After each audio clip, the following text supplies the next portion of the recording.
सबसे पहले तो खबरें यही हैं कि आप इलेक्शन नहीं लड़ रहे, साथ एक ये भी खबर है कि आपके बेटे मरी से इलेक्शन लड़ रहे हैं। बता दें सच है झूठ है? दोनों खबरें गलत हैं। दोनों जब बेटे की इलेक्शन नहीं लड़ रहा, ये बात बिल्कुल दुरुस्त है। हाँ। और मेरा बेटा इलेक्शन नहीं लड़ रहा। अच्छा, तो ये गलत। मैं इस इलेक्शन के मुझ पे बहुत दबाव था जी। मुझे मेरे बहुत से साथी नाराज हुए। मैंने कहा आप किसी वर्कर को खड़ा करें, हम सारी कोशिश करेंगे। उन्होंने कहा नहीं, ये अगर आप खुद नहीं लड़ते तो फिर बेटे के लिए ज़्यादा आसानी होती है। लेकिन मैंने यही माजरत की कि जिस इलेक्शन में खुद दुरुस्त नहीं समझता, मैं किस तरह अपने बेटे को कायल कर सकूं। बहरहाल उन्होंने बेटे से बात की तो बेटा भी कायल नहीं है इस इलेक्शन का, वो भी नहीं कायल है। अच्छा, ये बताइए कि जो आपके री इमेजिनिंग पाकिस्तान का जो ग्रुप था उसमें ये खोखर साहब तो लड़े हैं इलेक्शन और रईसानी साहब भी लड़े हैं एज इंडिपेंडेंट, उनको नहीं आप कायल कर सके? दे थिंक के this election is worth fighting? नहीं, वो देखें हर एक की अपने इलाके के हलके के हालात होते हैं। तो खोखर साहब भी इलेक्शन लड़ रहे हैं, ख्वाजा होती साहब भी इलेक्शन लड़ रहे हैं, कुर्द साहब भी लड़ रहे हैं, अपने लश्करी रईसानी साहब भी लड़ रहे हैं। बहरहाल ये उनका अपना फैसला है। जी। मैं तो कई महीनों से कह रहा हूँ कि ये इलेक्शन कुछ भी नहीं देंगे मुल्क को। इसलिए आज सब पर की जिम्मेदारी है कि आगे के रास्ते का तयन कर लें ताकि मुल्क चल सके। आपने तय किया है कि पार्टी बनानी है या नहीं बनानी, या अभी तय नहीं किया?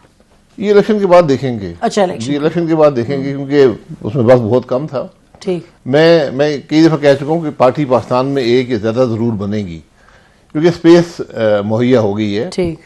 जो बड़ी जमातें हैं उनकी जो कारकर्दगी है, जो उनकी सोच रही है, उसने एक जगह दे दी है एक नई जमात या उससे ज्यादा नई जमातों। ठीक है, तो ये हम क्लियर हैं कि आपने सियासत नहीं छोड़ी, आपने पार्टी छोड़ी है? जी, मैंने सियासत नहीं छोड़ी, अपनी पार्टी की सियासत से इत्तेफाक नहीं है, तो आगे के रास्ते का तयन करेंगे कि क्या करना है। तो आप ये फरमा रहे हैं कि अभी ये भी क्लियर नहीं कि आपने पार्टी में रहना या छोड़ना? देखिए, जब एक आदमी पार्टी का टिकट ना ले तो फिर पार्टी छोड़ ही दी, उससे इत्तेफाक नहीं कर रहा। पार्टी छोड़िए। मैं इलेक्शन हो रहे हैं, कोई उसमें ज्यादा नहीं कहना चाहते, लेकिन इफेक्टिवली आप पार्टी का हिस्सा नहीं, क्योंकि आपने टिकट भी नहीं लिया। अच्छा, ये बताइएगा कि आप कह रहे हैं कि 2018 वाले हालात हैं, तो फिर इसका मतलब कि मियां नवाज शरीफ साहब को लाडला इस वक्त वो हैं, उनको ला रहे हैं जैसे इमरान खान साहब थे 2018 में? नहीं, मैं ये नहीं कहता कि बाकी सब जमातें कह रही हैं कि वो लाडला बन गया है, मैं रह गया हूँ। आप क्या कहते हैं? फील्ड दे दें। आप क्या कहते हैं? देखिए, मैं इलेक्शन हो रहे हैं, अभी इलेक्शन का प्रोसेस शुरू हो चुका है, कागज जमा हो रहे हैं, और इसके बाद देखें क्या होता है। अभी भी शिकायत आ रही हैं कि किसी को गिरफ्तार किया जा रहा है, किसी को कागज जमा नहीं करवाने दिए जा रहे हैं, इस किस्म की बातें आ रही हैं। तो मैं यही कहता हूं कि ये चीजें अगर डॉक्यूमेंट कर दी जाएं ताकि रिकॉर्ड पर आ जाएं, और कल कोई बात किसी ने करनी हो कि इलेक्शन में ये खराबियां हुई हैं, कम से कम बात करने के काबिल हो। देखिए, ये अब अगर दिखा सकें प्रोड्यूसर साहबा तो दिखा दें कि जो डिस्ट्रिक्ट जो हैं इलेक्शन कमिश्नर लाहौर के, वहाँ उन्होंने कमिश्नर लाहौर को तफसील में लिखा है, रिटर्निंग ऑफिसर्स ने। डिस्ट्रिक्ट इलेक्शन कमिश्नर लाहौर ने CCPO लाहौर को लिखा है, डिस्ट्रिक्ट इलेक्शन कमिश्नर ने कमिश्नर लाहौर को लिखा है, फिर प्रोविंशियल इलेक्शन कमिश्नर को भी उन्होंने लिखा है। बड़ी क्लियरली लिखा उसमें शाहिद साहब के पुलिस आके छीन रही है कई हलकों में। This is letter, right? इसमें तो कोई, मैं ये कह रहा हूं, डॉक्यूमेंट हो गया ना, अब इस पे इलेक्शन कमीशन को कार्रवाई करनी चाहिए जी। कि जो आदमी आकर ये कहे कि मुझे नहीं करवाने दिया गया, तो ये इंश्योर करें कि कागज तो जमा करवा सके। अगर आप एक बुनियादी हक ही नहीं छीन लेंगे इलेक्शन लड़ने का, जी कॉन्स्टिट्यूशनल राइट है, तो फिर खराबियां पैदा होंगी, इलेक्शन मुतनाज़ा बन जाएगा। मुझे सबसे बड़ा खदशा ये है कि ये इलेक्शन मुतनाज़ा बन जाए, जिस इलेक्शन में अभी भी मैं ये कह रहा हूँ, पहले भी कहा है कि ये इलेक्शन मुल्क को कुछ नहीं दे पाएगा, क्योंकि हमने बैठकर आगे के रास्ते का तयन नहीं किया। अब अगर वो इलेक्शन मुतनाज़ा भी बन गया तो फिर आप क्या करेंगे? अच्छा, ये दिलचस्प अल्फाज का इस्तेमाल आपने किया कि अगर ये बन गया, तो जो हम देख रहे हैं, सवाल ये कि अगर बन गया या बन चुका है, क्योंकि देखिए ये आपने मुझे बताइए, आपकी 36 साला सियासी जो एक रही है का सियासत का सफ़र रहा है, उसमें आपने कभी देखा है कि एक्चुअली पुलिस फिजिकली छीन रही हो कागज़? हमने तो नहीं सुना। ये रिपोर्ट आई, मैंने भी यही जिक्र किया था कि ये पिंडी में भी, मरी के अंदर भी ये मुझे कल किसी ने खबर दी है कि पुलिस रोक रही है, गिरफ्तार कर रही है कैंडिडेट्स को, उनके लॉयर्स को, उनके प्रपोजल सेकेंडर को। ये बहुत मुतनाज़ा बात है, और इससे ये आज तक मैंने इससे पहले सुना नहीं है कभी। मैंने पिछले 10 इलेक्शन में हिस्सा लिया है जी, और कभी ये बात सुनी नहीं है, तो ये बहुत तशवीशनाक बात है। मतलब मुतनाज़ा तो बन गया है अभी भी वक्त है, अभी भी वक्त है, क्योंकि अभी सिर्फ कागज जमा हो रहे हैं। तो आज आखिरी दिन था, अगर किसी को नहीं करवाने दिया गया तो मेरा ख्याल है वो अगर रिपोर्ट कर दे डीआरओ को कि भाई ये वैसा हुआ, तो डीआरओ एक्सेप्ट कर लेगा कागज उसके बाद भी जी।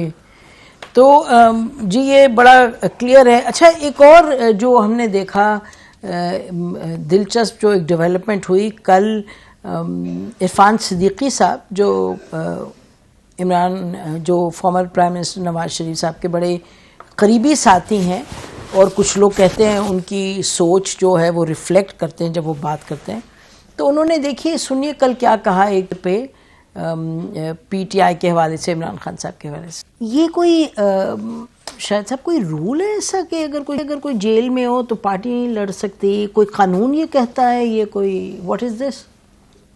ये नई सोच है, मैं इसका कम से कम मुझे इल्म नहीं है, क्योंकि 18 में मियाँ साहब जेल में सिर्फ हमने इलेक्शन लड़ा था, तो पता नहीं ये किस हवाले से इरफान सिद्दीकी साहब कह रहे हैं। हमारे उस्ताद रहे हैं, तो मैं क्या कह सकता हूँ।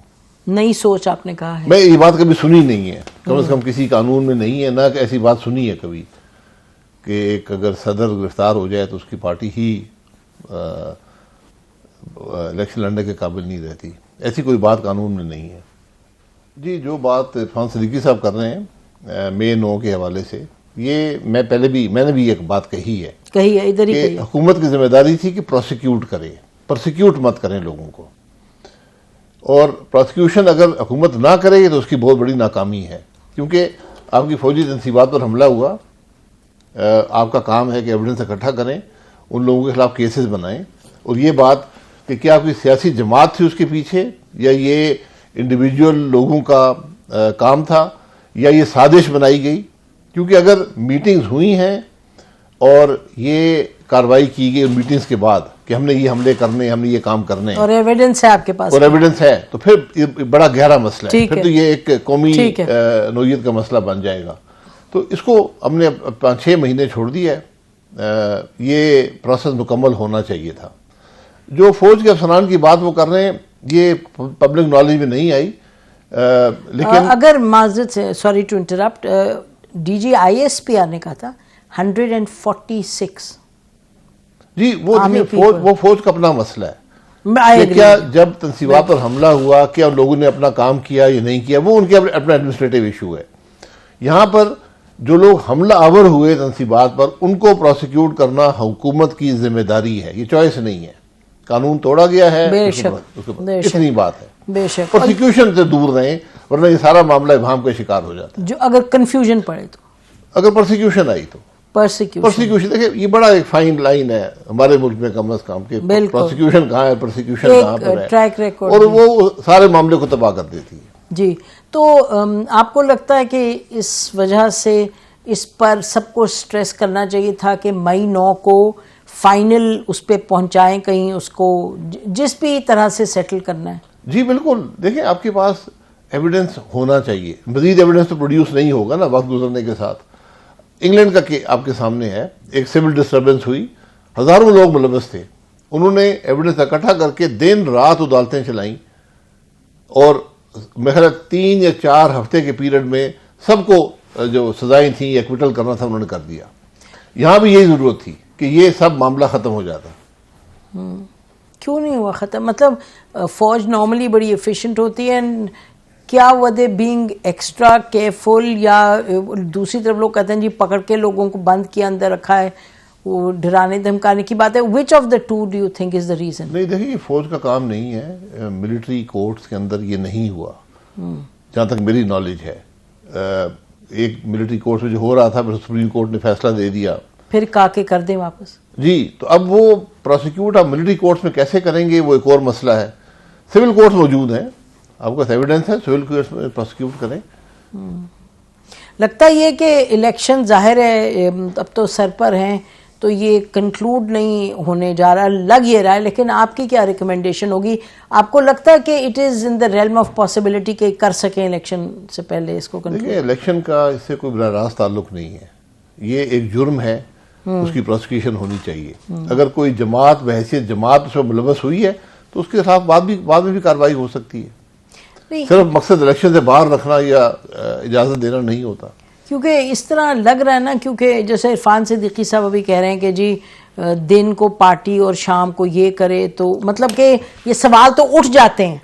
ये तो इसलिए सेटल होने की ज़रूरत थी सवालों की बिफोर द इलेक्शंस. नहीं, देखिए, ये हमारी राय जनी इसमें नहीं हो सकती. ये बात ये है कि एक लीगल मामला है, ठीक, उसको प्रोसिक्यूट करें.